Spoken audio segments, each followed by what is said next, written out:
Hey guys, and welcome to the fish room. I'm Rachel O'Leary, and today I'm making a giant mess, but it's for a purpose. I have had this 75 running. You guys may remember it from the peek inside my Kribensis tank, and I'll leave the link here for you. But this tank's been running pretty much since my fish room has, and I really call it the tank of the Misfit children. It gets all my aged fish, my leftover fish, or oddballs that come in imports that don't have other light fish. So there's a bunch of random things in here, as well as my Kribensis breeding group. And over the years, the piece of wood that was in there was 10 years old, and it was like super thin. The substrate's really old, and I've actually decided to leave that for now. And a lot of the plants that were in there have been in there for nearly a decade. So I decided yesterday that I would tear it apart and just sort of make it look a little tidier, change up some of the hardscape and put in some different plants. I was planning to film that, but what I wasn't planning on was accidentally flooding my fish room. I put the hose in to refill this tank, which I had drained to about 80%. And then I started folding laundry, helping my kids with homework, cooking dinner, and when I went to put my kids to bed, they said, "Mommy, what's that rushing water sound?" Needless to say, it was about ankle deep down here, so I didn't get much footage for you guys. But I'm back at it today, and I just kind of want to show you. Now, this isn't going to be an aquascape fancy tank. I'm just trying to make it a little more aesthetically pleasing for me for when I look at it down here, as well as still providing a lot of breeding areas for the Kribensis and comfort for the other fish that are in there. So let's take a closer look and I'll tell you what I'm doing.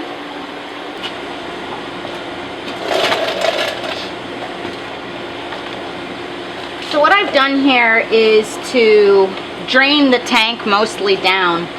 I left the fish in because there's no reason to really take them out. I added this new piece of driftwood and some lava rock to hold it down.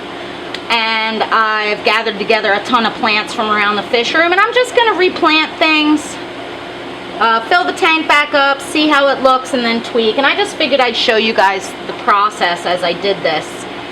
As I mentioned, in this tank there's a bunch of random fish, some really mature singleton cories, some different barbs, some 10-year-old neon tetras, and a ton of Kribensis, as well as a few different pleco species, a mono shrimp, nearite snails, and I honestly don't even remember what all is in this tank. So the goals are for this wood to create natural caves for the Kribensis to spawn. And I also have a couple of these caves that I'm going to try and hide within hardscape or in plants to provide additional breeding spots.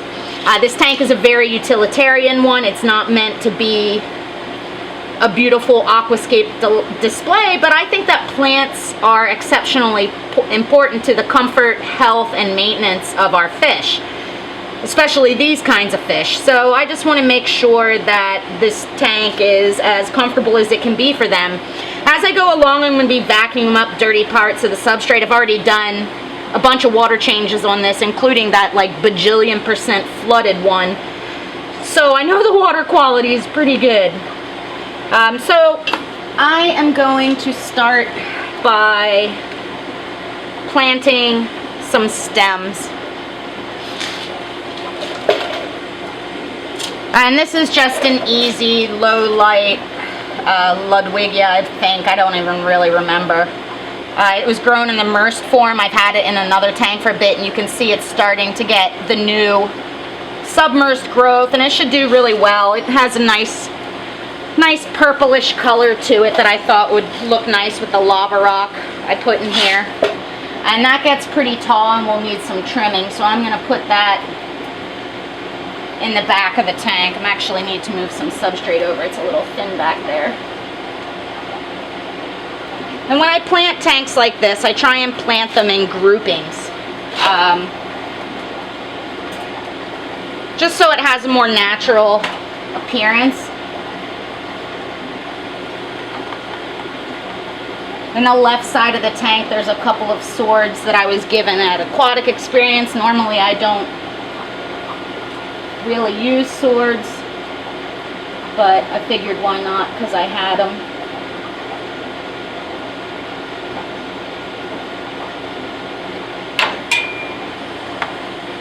I'm gonna put some Java fern and some fissidens in the nooks and crannies of the wood after I do this. And again, this tank is really meant to be pretty utilitarian. But it doesn't hurt to try and make it look a little nicer. After all, I spend, you know, 8 hours or more every day down here, and I have to look at these tanks. So I prefer when they look a little bit more aesthetically pleasing. Some of the crypts that are in this tank have been there for close to a decade. I believe they're wendtii, for these guys. Now this tank has pretty low light and no ferts. As I mentioned, the substrate is ancient. So this substrate is Soil Master Select, which has been since discontinued, but it was basically for golf turf. And I really liked it back in the day. Now, crypts are prone to melting, so I try and leave a good amount of root. I trimmed this just so that it had something for me to grab onto to be able to plant. But usually they melt a little less if you leave more of the roots on there. And this tank at one point was carpeted so densely you couldn't see any substrate with these crypts, but I sold a lot of them to you guys. So this reset's really coming at a good time. I have a few anubias as well in here. And while you're doing a reset like this, it's important to keep your plants moist. I have a little sprayer that I was gifted from a friend. And I just keep my plants nice and moist so that they're not further stressed while I'm planting here. You can see this, how long the roots are on this plant. I'll just pinch them off so there's still a good amount that I can use to drag through the substrate to plant.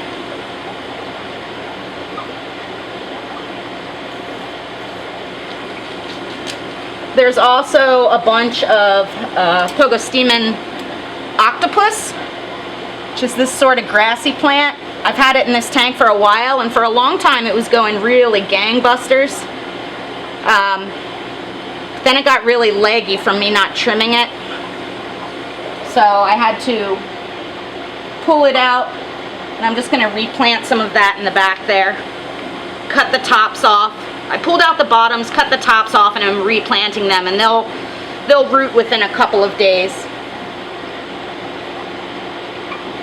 And I find that to be, it's a plant that's supposed to take a lot of light and nutrients, but I've had really good success with it, just in my low light tanks. Again, it gets a little leggy, meaning it's a little stalky looking, but I find that it grows pretty well, and I've been able to share like buckets of it with folks. So I take that as a win anytime.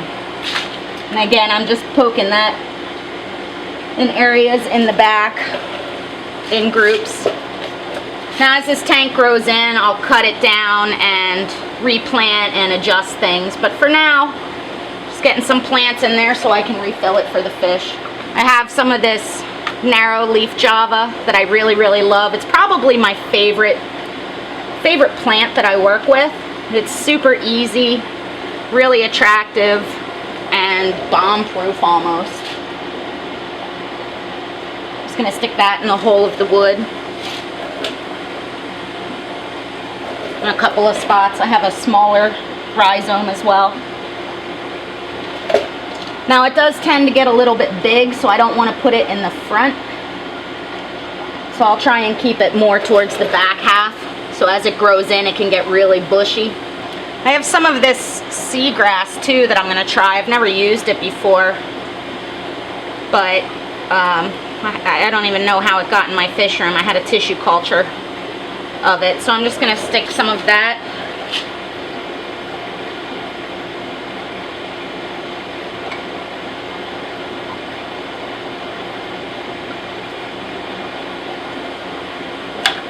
In the front, see how it does. Again, my philosophy is very much, you know, try things, see how they do. If it doesn't work, oh well. If it does, awesome. And I'm just breaking this into small plugs that have some roots and planting them a few inches apart. I think this plant's been sitting in my fish room for a few weeks, so it's not looking exactly awesome, but it should bounce back pretty quickly now that I'm getting it planted. To me, it has sort of a lower light requirement, but still has that hair look, that hair grassy sort of look. And I don't think this gets particularly tall, but I really like the look of the thin leaves. So we'll see how it does. You never know. It could become my new favorite little plant. And again, I'm doing this in groupings so that as it fills in, it will hopefully make a nice little pattern. I also found in this tank some of this stuff, no clue what it is. It's probably been in here for a decade. This is all the taller it got. So I'm gonna stick that in the mid-ground as like a transition between this shorter grass to the taller stems. I only have 2 of these, so I'm just gonna place them over here. I have some anubias and some buces down here. I'm just gonna wedge into the rocks. Now if I wanted to, I could have fixed these with glue, but I don't think I'll need to. I think they'll probably stay put. I've gathered together a few extra lava rocks. I'm going to put them on this right side for additional caves. The Kribensis I have is a pretty big group, and they tend to get a bit snarky with each other over time when the group gets real large. So I'm hoping that providing these extra caves will help prevent some of the damage they cause from constant fighting. I'm also going to sneak this pre-made cave here into the back for an additional territory. And my plants should fill in around that before too long.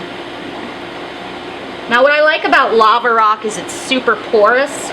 It's also attractive, but you can easily cram little pieces of moss or fissidens into it, and it really tends to stay put nicely because of the texture of the rock, and it adheres really well over time.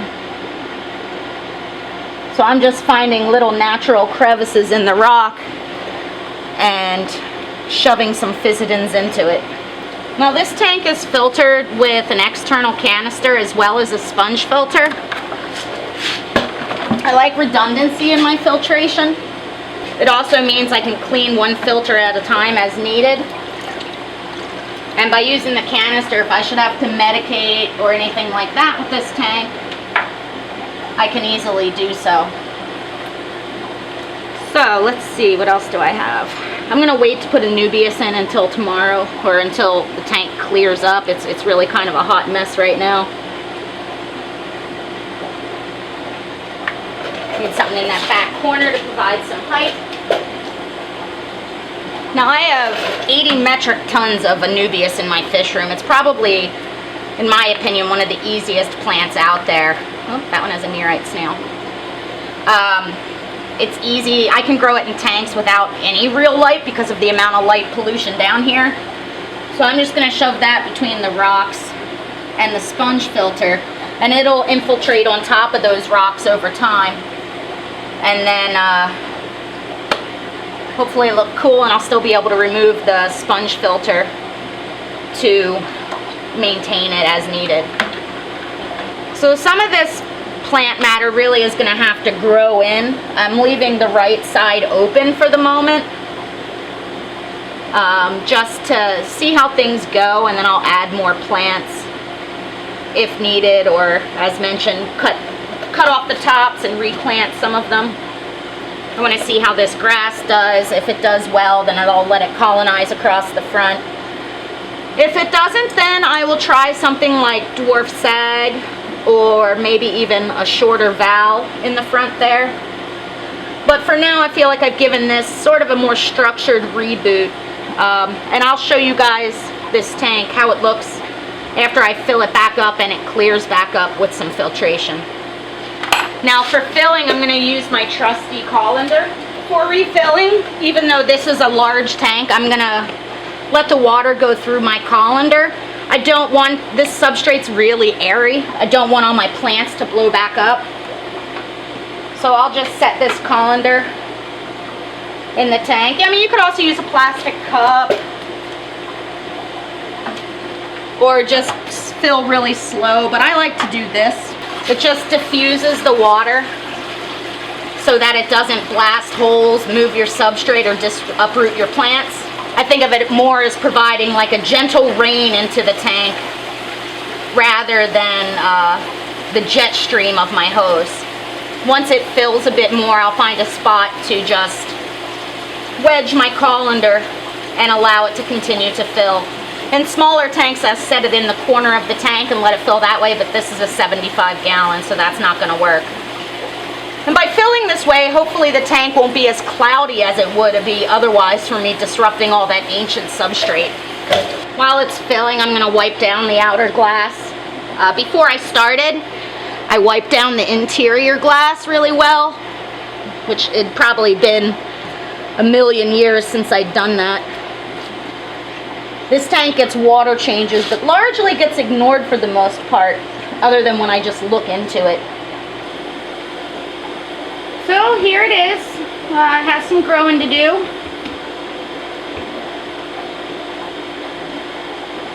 Here you can see some of the Kribensis, some cherry barbs, my ancient neons, random Coreodoris, so the swords and a crypt. Those lava rock there to hold the wood for now, but eventually I'll move them so they make a little more sense. I thought this was a really cool piece of wood though. There's all the crypts I planted. That pogostemon octopus is that grassy looking plant in the back.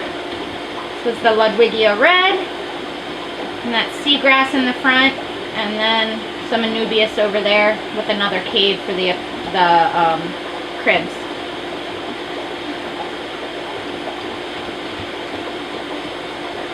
So again, definitely not like an award-winning aquascape here, but I think all of these plants should grow in really well and make for happy fish, happy breeding fish. You can see that one's already in the cave that I stuck there. The female's to the right with that bright purple belly. I think cribs are one of the more underrated dwarf cichlid species. So, hope you guys got a kick out of me making a giant mess, like always. Appreciate you taking the time to watch. Make sure you subscribe so you don't miss any of my new videos. And stop by my Facebook as well as my website, MsJinx.com, where you can find my upcoming speaking engagements, my current stock list, and information on all things nano. And I'll update you guys on this tank in a month or so and we can see how it's doing. Let me know below if you have any comments, suggestions, or questions.